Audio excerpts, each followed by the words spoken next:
What's going on, guys? It's Jimmy here. The United Nations adopts a resolution calling for an immediate humanitarian truce as the IDF is, quote, expanding their activity in Gaza. We'll go over the pros and cons of this. Here is what's happening right now.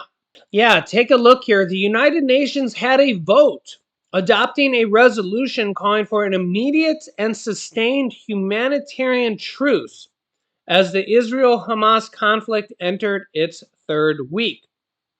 I've also done this for the Russia-Ukraine war, but Russia just ignored it and continued its war.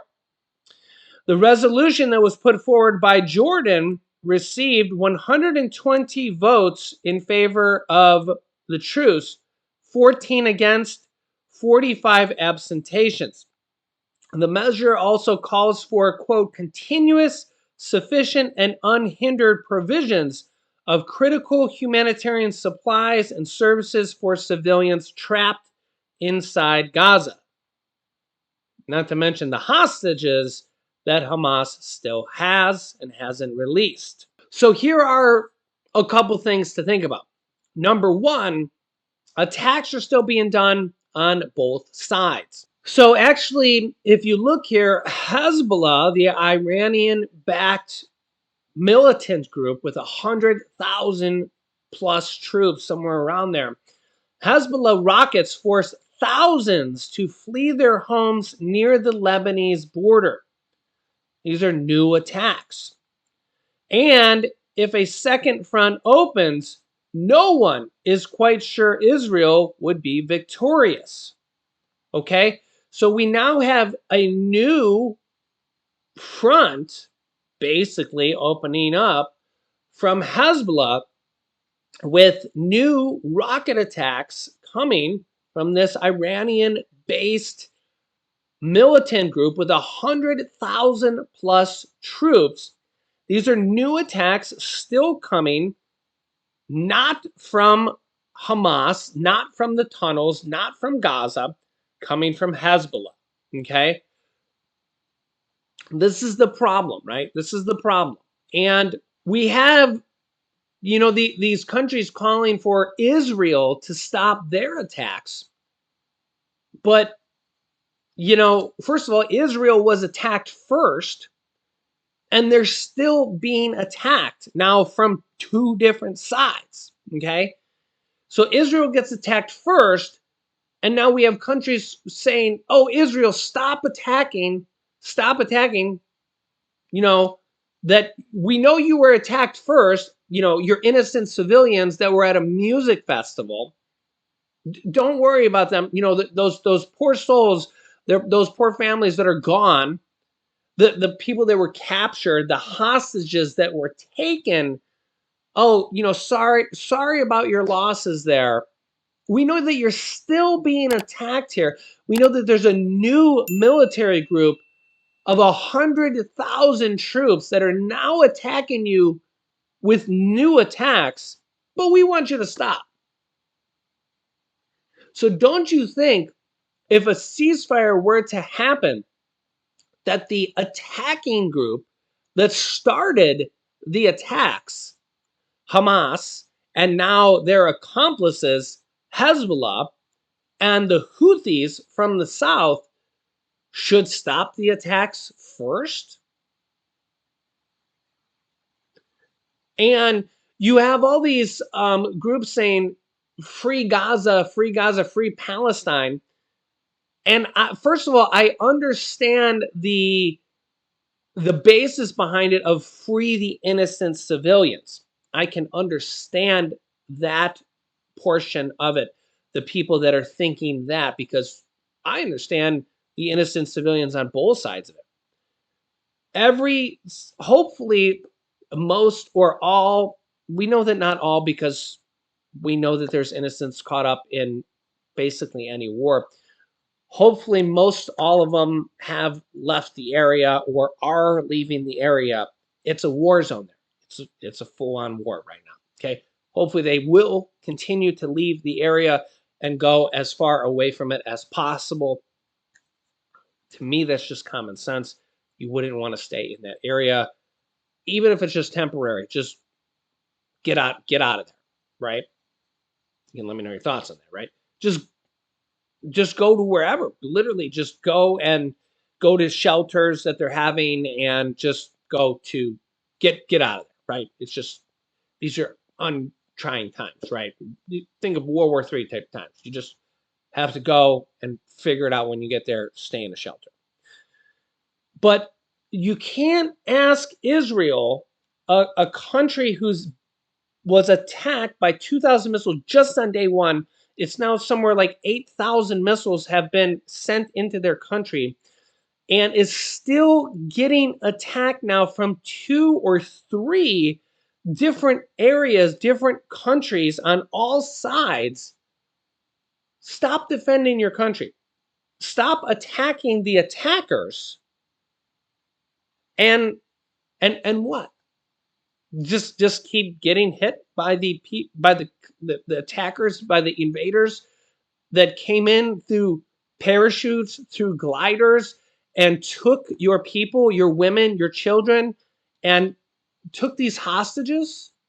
And you want to okay, just what? Take the new attacks? Just sit there and take them? Now, sure, a ceasefire sounds great, but is the other side going to stop? Have we seen them stop at all? No, we haven't.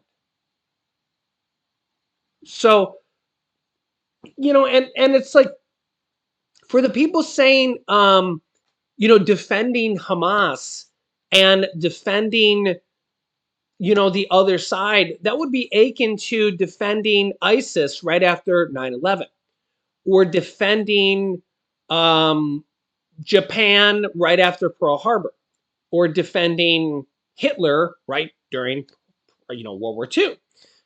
Just kind of think about that. They're literally defending Hamas right after this attack, which is their version of a Pearl Harbor. Think about it. It's literally a surprise attack that came in. This is their version of a Pearl Harbor. And I get that everybody has their own point of view, especially, people that maybe are from that region, maybe are Palestinian. I get it. The problem here is that, how do you stop them from attacking Israel?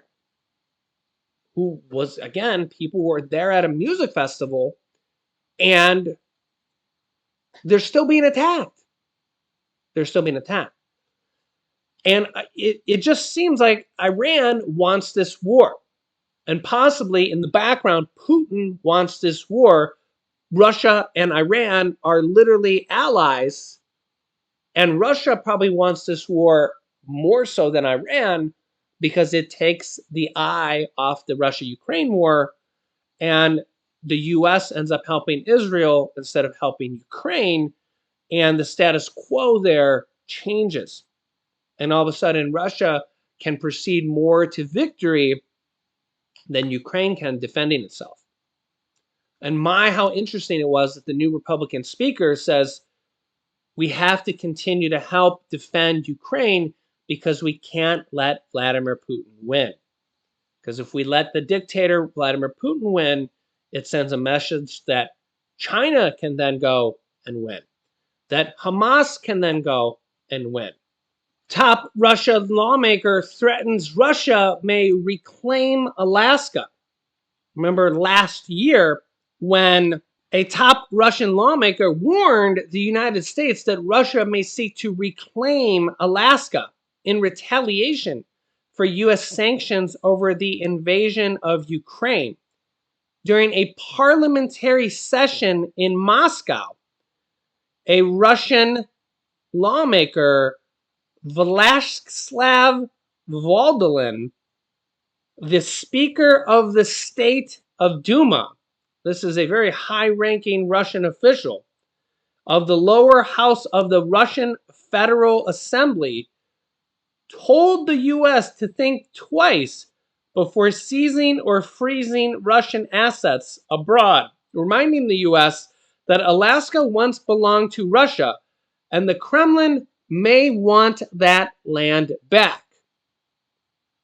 So they might go and just, try to invade Alaska and seize it. He said, quote, "Let America always remember there is a part of Russian territory," he says, Alaska, according to a Ukrainian media outlet.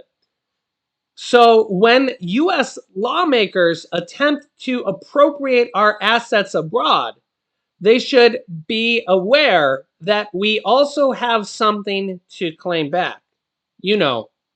Alaska. And that the vice speaker of the state of Duma followed this with their own threat, proposing that Russia should hold a referendum in Alaska. Yeah. This because Alaska was purchased by the U.S. government for $7.2 million in 1867.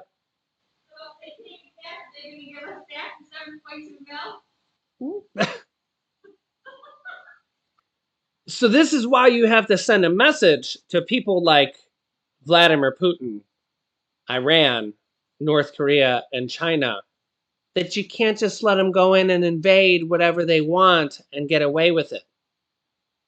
Because this is the type of shit they think they can get away with. And if you let them get away with it, well, like they already did with Crimea back in 2014, and if they get away with it in Ukraine here again, or if you make a peace treaty and say, okay, you can take these thousands and thousands of acres of Ukraine, and then you could take those Ukrainians and put them on the front lines of your army and basically kill them and send them in your army and punish these people, thousands of people, and put them in your army, which is genocide. Think about the message you're sending to the world. And now in Israel against Hamas and Hezbollah. And then next will be China invading Taiwan. This is what's happening right now. Let me know your thoughts in the comments. Make sure to subscribe down below, like these videos, share these videos, and I will keep you up to date. Click here to watch my newest video next. Thanks, guys, and I'll see you in the next video.